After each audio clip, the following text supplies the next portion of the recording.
quels sont les freins, les barrières et les enjeux de la coopération territoriale en Méditerranée?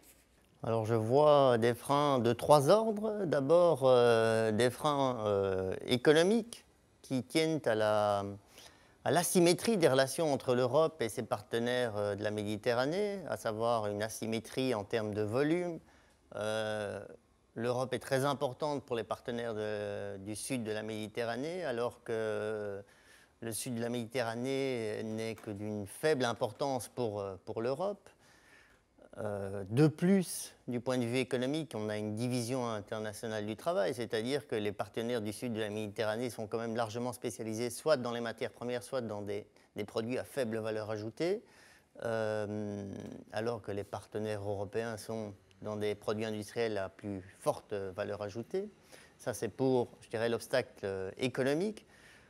Il y a des obstacles aussi de nature politique, bien entendu, avec les évolutions politiques et l'instabilité politique du sud de la Méditerranée et l'absence de ligne claire de l'Union européenne par rapport à cette problématique.